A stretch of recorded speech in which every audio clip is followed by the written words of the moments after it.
So we'll start from where you left off. Which of the following does not state the reason why biodiversity is important? Humans require raw materials for construction, yes. And many organisms can provide beneficial medicine. To ensure the water bodies remain clean, note that it's not explaining why biodiversity is important. Biodiversity provides stability to systems in nature. So the answer is C. Question 7, which is not a population. C. C is a physical factor, which is an abiotic factor. Okay. The rest talks about the type of organism, okay, the species, which correctly describes the flow of energy in an ecosystem. So the answer should either be C or D, starts from the sun. And through photosynthesis, the plant converts the light energy into chemical energy. Okay, only herbivores eat plants, carnivores eat herbivores. Answer is D. Okay, so this is C, this is D. Question 9, which is an abiotic factor. Alright, so we already learned the physical factors, abiotic factors. The rest are living, to do with living organisms or to do with relationships, your symbiotic relationships. This is mutualism. We also learned about prey-predator and parasitism. Table lists some information about the trophic levels, which is correct. So you must know how to draw a pyramid of energy. Alright, the trophic level at the bottom has the most amount of energy, which is R, followed by P, followed by S, followed by Q. So R is consumed by P, and P is eaten by S is eaten by Q. So the answer should be C.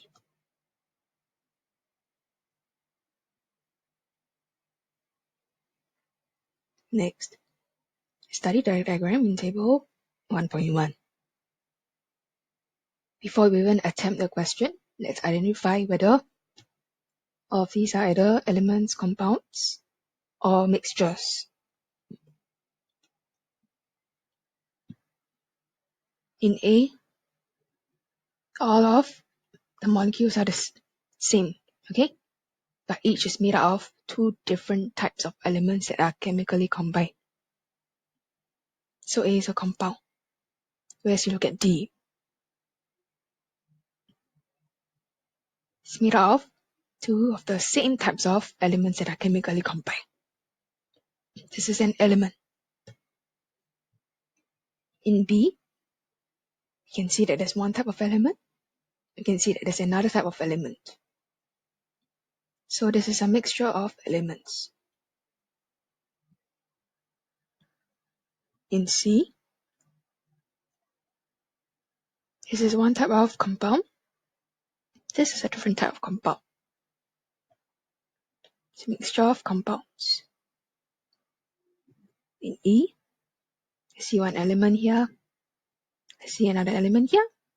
I see a different type of element here. It's also a mixture of elements. And for F, it's an element and a compound. So this is a mixture of elements and compound. So I can answer this very easily now. So I just need to see what I've done. Okay. A is a compound. Mixture of element and compound would be F, right? Mixture of elements is B and E. Mixture of compounds, C. Okay, please check your answers here.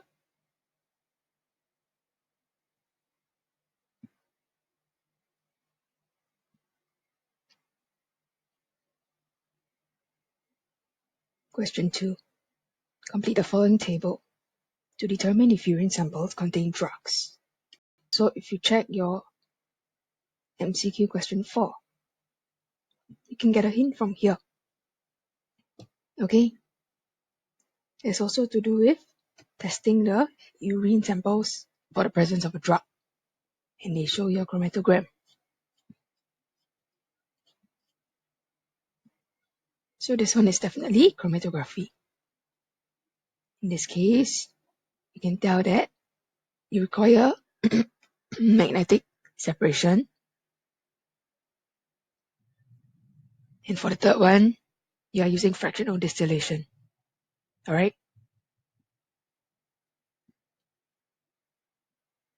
To obtain petrol from crude oil. Okay, based on the different boiling points. The lowest one will be distilled off first. Filtration, you need to give some examples of how you use filtration in your real life. And how to obtain the salt from seawater. I can use evaporation. So please check your answers here.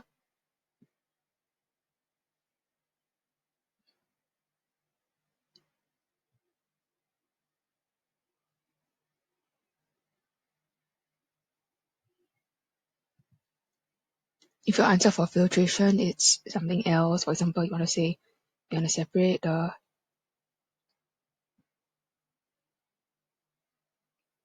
tea leaves from your liquid tea, it's also fine. Please make sure you spell everything correctly.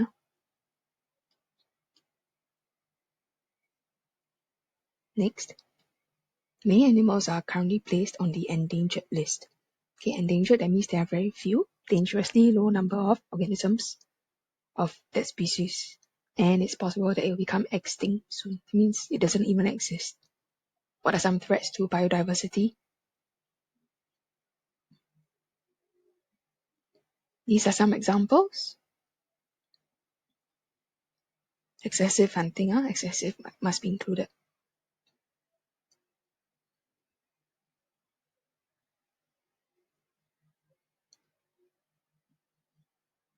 Question 4, complete the dichotomous key. Just make sure that when you complete it, these two have to be related. You cannot say has legs versus lives on land, for example. Okay. Has legs, has no legs, for example. Okay, in this case, we can separate it into plants or animals. So water lily is done. Algae, you can just write flowering, non-flowering, algae. Spell correctly. And sea otter is done. I just need to write trout. Okay, maybe I want to write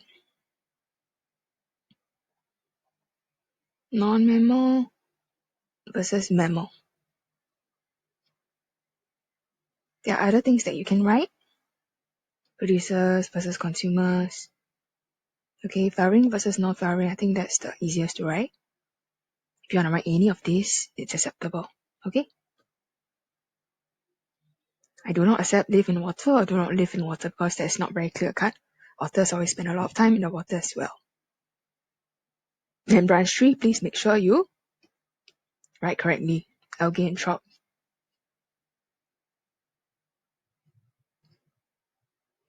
Next question.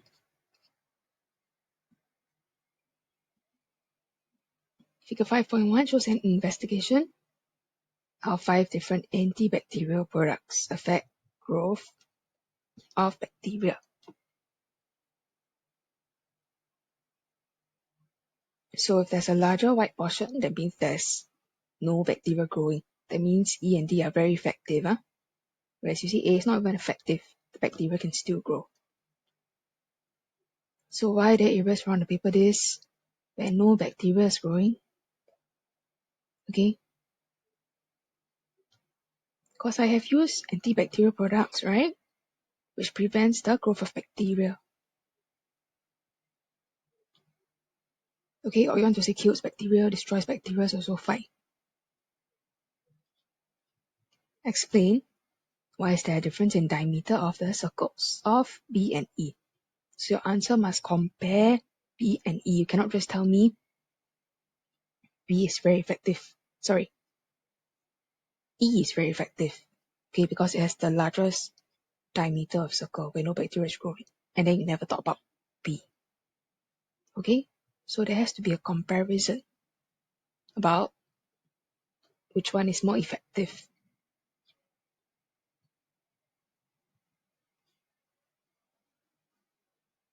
Question 6a. Define what are decomposers. Okay, please remember this. It breaks down dead matter or complex nutrients into simpler nutrients. And identify the gas as carbon dioxide and mineral salts for why.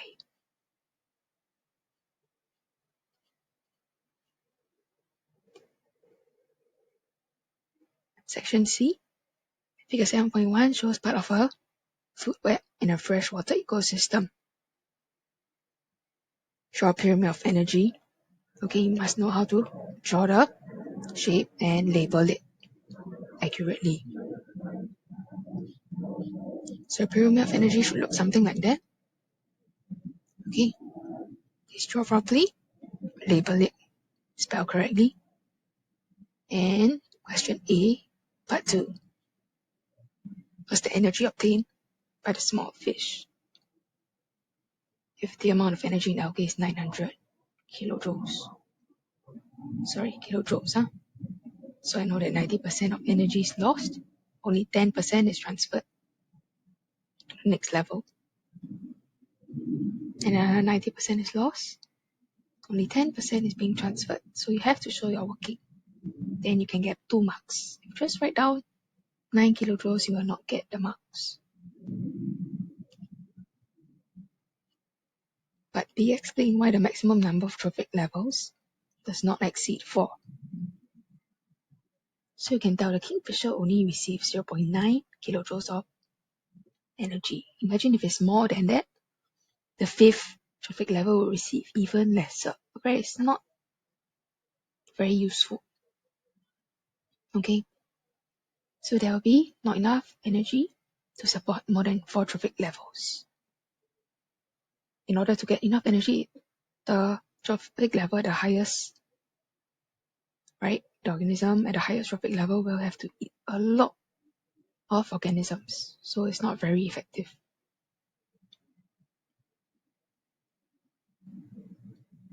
Okay, only 10% of energy is transferred. If you say most is lost, little energy is transferred, we still give you the mark, but this is a better answer.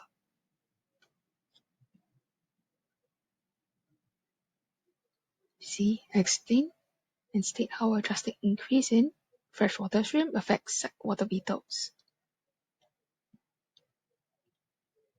Increase, how does it affect water beetles? So if there's a lot of freshwater shrimp, they will be consuming more algae, right? The amount of algae will decrease, so resulting in lesser food supply for the water beetles. So water beetles population will also decrease. So explain it clearly.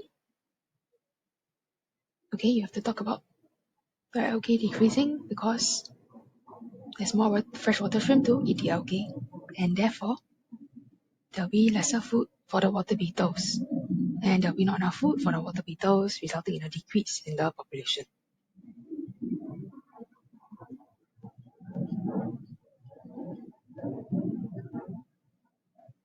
Next, mercury is a toxic metal.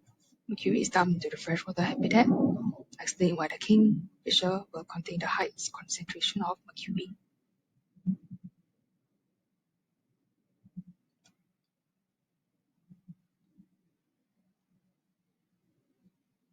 Let's look at this food chain. Algae, snail, frog, kingfisher. Let's say every algae has this amount of toxins. Okay, the snail eats, for example, 5 grams of algae, so 5 dots. Alright, these dots represent the toxin. And a frog eats 2 snails, for example. Alright, this is the amount of toxin in 1 snail. So if the frog eats 2 snails, There'll be this amount of toxins in the frog. And if a kingfisher eats 2 frogs, then you have 2 of this, right? And another one here. So you can see that inside the kingfisher, all the toxins have accumulated. Alright? Because it accumulates in the bodies of the previous organisms and it's passed on to the consumer eating that organism. Alright? Because you have to say that it's at a higher trophic level. Because it feeds on organisms that have accumulated the mercury, resulting in kingfisher having the most amount of mercury in the body.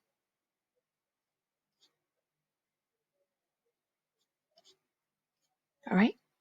That's it for this paper. If you have any questions, please write it down so that I can address it when I see you again next week.